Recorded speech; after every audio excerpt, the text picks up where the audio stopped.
Good afternoon, Scranton. Sorry we're a little late. I was just giving testimony to the Legislative Reapportionment Commission in Harrisburg. They are responsible for drawing the Senate and House legislative maps for the next decade. Really, really important work. And I was advocating for the House map that they drew to remain in place. It is more representative of cities like Scranton. It would give us more representation in Harrisburg to get the things that we need and make sure that the needs of smaller mid-sized cities like Scranton are met. So it's really important. Also very important, there is a storm coming this weekend, and in the last few weeks, there's been some tragedies in New York and Philadelphia around different hazards in the home. And we've sent out some press releases, put some things out on social, but I have Chief Judge with the Scranton Fire Department on with me today to walk through some precautions that you can take now, especially as we go into another cold snap. Make sure that you're utilizing space heaters and those types of devices properly. We want to make sure that we're doing everything we possibly can to prevent a similar tragedy in Scranton. So Chief Judge, I'll hand it over to you. Thanks, Mayor. So we've been tracking the systems that are going to be coming in to our area over the next couple of days. The first one we're looking at is a significant Arctic front with some cold temperatures based on the wind chill, where National Weather Association is saying we could see, negative temperatures throughout the region, probably from sometime this evening until midday tomorrow, due to some of the wind that will be accompanying those that cold weather in. So with that being said, we just want to make sure that we put some safety tips out to the residents, make sure that you're safe as we go through this cold snap, and then the potential for a storm on Sunday night into Monday morning. We're still tracking that with the National Weather Authority. And right now we're thinking, I know the modeling is still not solid, but we'll see some plowable snow probably into our region. We'll be on another call with them around 2:30 this afternoon to get an update from those officials so that we can properly plan here in the city for that snow event that will happen sometime on Sunday into Monday morning. So with the cold weather, some of the things that we want to just remind residents, a lot of times people will use alternative heating sources during this, a cold period like this. First and foremost, if you are using a space heater, we'd like to make sure that you are following the manufacturer's recommendations first and foremost. There's a couple general safety tips that go along with that. You always want to plug it directly into an outlet. Don't use a power strip or an extension cord. You want to keep it about 3 feet away from anything that could potentially burn, and want to have it on a flat and hard surface as well. The other thing we want to remind you is when you go to bed or leave the house for any reason, that you turn it off, and the recommendation is also to unplug it as well. With that, some of the other things we want to just kind of focus on is making sure that you have a carbon monoxide detector in your home. This time of year, when we start to see snow start to accumulate, the fear is always that the snow could potentially block vents in the house from, some heating devices or from your dryers. We can end up getting some fires that start as a result of that. So check the batteries in your carbon monoxide detectors. As always, you can get a hold of the Scranton Fire Department to get free smoke detectors and carbon monoxide detectors. Our fire prevention officer, fire inspectors, or some of our line staff will come out and install those free of charge. Some other things, as far as vehicle safety goes, with the snow that's going to start impacting our area, make sure that if you do have to do any traveling, that you're clearing the snow from the windows and from the roof of the car, because it does obscure visibility for you driving and then potentially other drivers as well. And one other thing we can kind of focus on is making sure that your furnace is being checked annually by a licensed contractor to make sure that the vents are correct. It's not building up any residue that's going to back up into the home, potentially affect with carbon monoxide. And if you do have to travel, we just recommend that other than clearing the snow off of your car, especially with the cold temperatures that we're going to see probably over the next 24 plus hours, be ready just in case something does happen. Stock the car up with some jumper cables if you have them. Make sure your phone charger's there. Put a case of water in the car just in case you get stranded or for some reason and emergency crews can't get to you. Some extra coats or winter weather gear just to make sure in case anything happens, you do have that available. So that's pretty much all I have, Mayor, and we'll push some of that information out on social media as well, as far as the weather briefing, the public weather briefing we have, and some tips surrounding making sure that if you are using an alternative heating source like a space heater, that you're using it, cautiously in your home. Thank you. I was taking notes myself about the things that I need to make sure I do here at our house. So thank you for all of that, all the work that you guys are doing. The fire department, the police department, DPW, code enforcement are all really working hard always, but certainly right now in these winter months, there's so many things to factor in. And us as residents, it's on us to make sure that our families are safe. So thank you, Chief. Great. Okay. So it sounds like we'll post this video now and we'll do the rest of the town hall on the Mayor of Scranton page so we can take questions. Thank you. Okay, we had a technical difficulty. So the first portion of today's town hall will post on our Facebook page here in a few minutes. I had Chief Judge on, a fire chief judge, to talk through some fire safety and cold weather safety. So important to watch that and take some notes. I know I was taking notes, things to do to keep your family safe, especially when we're mitigating the heat. So the cold, excuse me. Space heaters, those types of things can be really dangerous. So important to listen to Chief Judge, and we'll also be posting and sending out some of that information later today. So cold weather is coming and a snowstorm is likely coming on Sunday. So make sure you're ready for that. The Martin Luther King Jr. holiday is on Monday. Not everyone, of course, gets that off, but many people do. And so we're hoping that if there is a snowstorm on Sunday, that it's not too bad for traffic the next morning, given the holiday. But just please keep all those pieces in mind. On the COVID front, we are pushing out the reopening of City Hall to the public until January 24th. The city had almost 1,400 positive COVID cases this week that we know of. And while the Omicron variant tends to have milder symptoms for people, the people who get hit hard are still getting hit hard, and it is leading to hospitalizations. Our hospitals are still crowded and at capacity, and we need to make sure that we're not adding to their burden. So please continue to roll with the punches here. Continue to do online what you can. For city business, we just rolled out online permitting yesterday, which we're very excited about. So that's a huge piece for us to be able to have residents and contractors do all of their permitting online. Not only is it online and that you don't have to come and get a piece of paper, but you'll be able to track and manage your applications online as well. So very exciting there and necessary right now because we are continuing to be closed to protect our employees. So we'll let you know next week. Hopefully we don't have to keep closed for another week, but we're watching the cases and trying to be cognizant of that. The City Hall closure to the public does include Weston Field. I know we've got some folks anxious to get back in there, but we're putting those together, City Hall and Weston Field. So continue to be closed next week, unfortunately. There's a vaccine clinic coming up this week. It's the State Commission on Asian Pacific American Affairs. It's at the Bhutanese Cultural Foundation on Pittston Avenue today, 10 a.m. to 4 p.m. So if you need Moderna, Pfizer, or flu shots as well, you can go to the Bhutanese Cultural Foundation, 705 Pittston Ave today until 4 p.m. For testing. So I know lots of testing needs out there.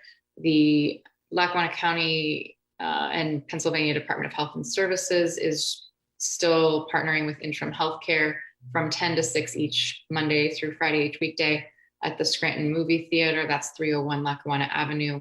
I know that those spots fill up very quickly, so go and sign up if you can at interimhealthcare.com.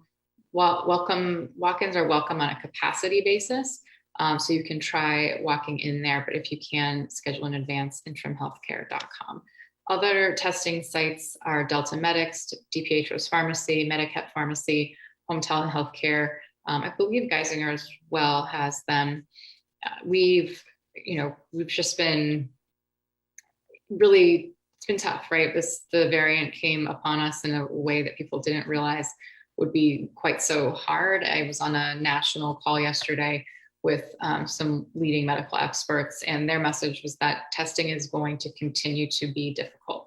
There just aren't enough tests out there to test everyone. So we need to be pushing to test those that have symptoms, test people with essential roles, essential jobs to keep the cities and school districts and hospitals running, and schools themselves to try to keep kids in school. So don't want to be having people test just to test all of the time. Want to be using tests and testing for people that absolutely need it, and especially those that have symptoms. So it's tough to swallow all of this information, I realize.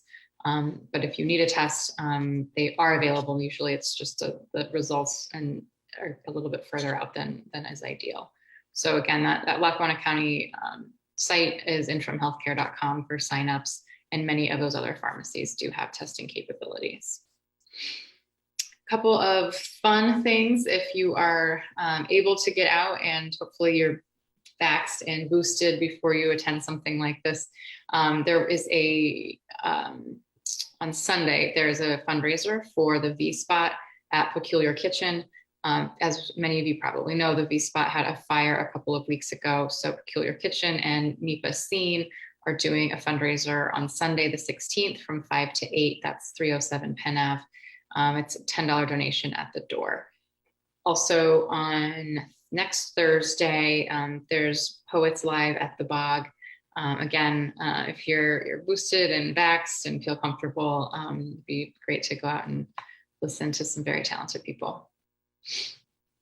The local resources that our wonderful community service providers do, our food pantries. You can go to neighborlypa.org. Friends of the Poor has pantries at Bangor Heights, Finch Towers, Hilltop Manor, Jackson Terrace, St. Luke's, and Valley View Terrace. I know with a lot of these schools temporarily closed, there's a real need for a lot of our kids to get more food and more snacks that they're not getting at school. So please go to neighborlypa.org.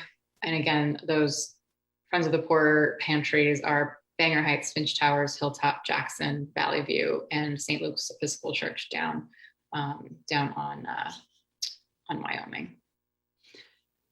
And if you or someone you know is in need of food, Friends of the Poor is a great resource. You can get in touch with us, and we can try to lead you to some of those resources.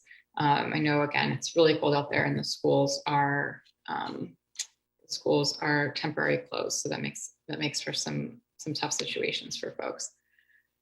The emergency homeless shelters are at Weston Field, CIC, and make sure that I have the other address right. So for Code Blue days, for these days that are under 20 degrees, let me just make sure I have this. Those shelters are open and available, and we use Weston Field as a shelter for those Cold Blue days. So the shelters, in addition, like I said, to 4 Code Blue days under 20 degrees, we've got CIC on 6th Ave, St. Anthony's Haven at 409 Olive Street, and then our own Weston Field House on Providence Road. Okay, so those are those immediate resources for folks. And what I always say, talking about mental health resources, we have a litany of great resources here in the city. So, Scranton Counseling Center, Outreach, Children's Advocacy Center, if you suspect child abuse, The Jewish Family Services offer a huge amount of behavioral health resources. The Women's Resource Center, if you or someone you know is experiencing domestic violence, and in the time where January is going on very long, we're stuck at home, and a lot of people are having health issues. If you're feeling distressed, there's lots of places to reach out to. The Disaster Distress Helpline, 1-800-985-5990. Veteran Crisis Line, 1-800-273-8255. The Pennsylvania Department of Human Services support line is 1-855-284-2494. And as always, our non-emergent police hotline is 570-348-4141.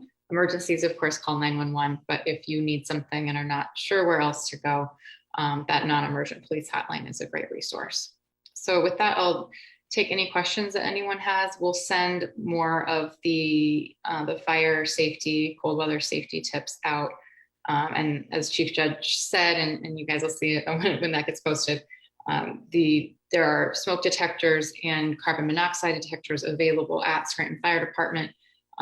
We have those. We fought really hard to make sure we got those resources, and got a big grant to be able to put those in people's homes. So very exciting there. So please, if you don't have them, you can get in touch with our fire department. Okay. All right. Okay. I'll give it a minute with questions, and see how it goes.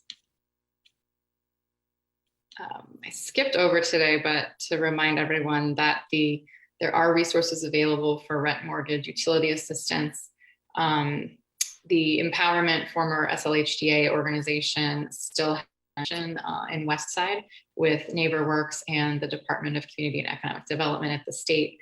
Very, very exciting that for the next handful of years, that NeighborWorks and that our Westside neighborhood will be able to access more dollars to rehab Main Ave and beyond in Westside. So we're really excited to partner with Todd Poolsley, Jesse Ergot, and the team there on that, and very, very, very exciting news. So we were able to have I guess it wasn't very cold. It was the more warm day this week that we had that. That's good.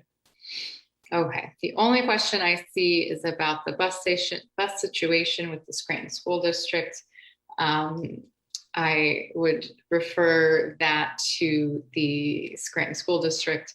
I am I've always been an advocate, and at the city we are advocates for good procurement processes, and I know that at the school district they feel the same way. So I would refer questions about the bus contract to the Scranton School District, but I have confidence that the administration has been doing what administrations before them did not do, and bid out contracts. Okay, the apartment on St. Francis Street is putting up cones for their tenants to block parking. Okay, so my team will check that out and send that to PD. Good old chairs in the streets. Happens every year, doesn't it? Let's see if we have more.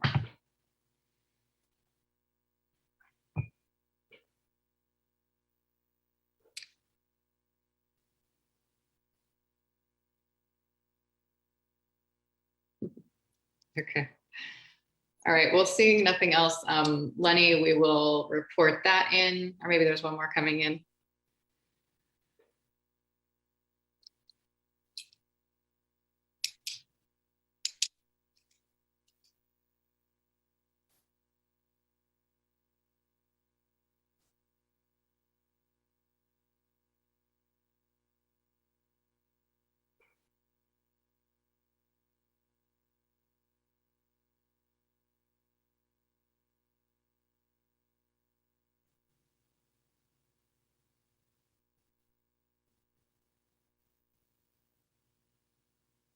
All right, this video. I'll just try to see what I can surmise here. We did put in proposals to get funding for Wyoming Avenue and Biden Street. We put those in at the state level and are hoping that we get some grant funding that then we would match here at the city, potentially with some ARP funds, to be able to really kick off some of our revitalization of the downtown, some better streetscaping with those two streets. So we'll wait to hear from the state, but we're hopeful that we will be able to get some funding there.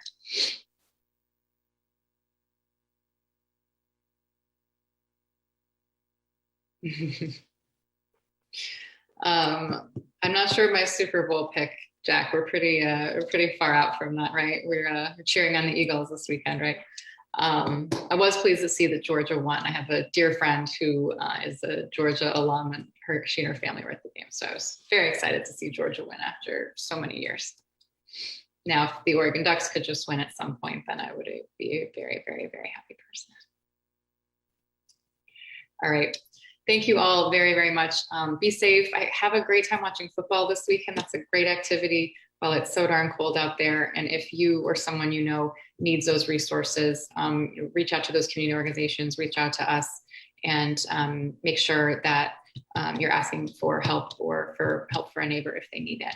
Thank you so much. Have a good weekend.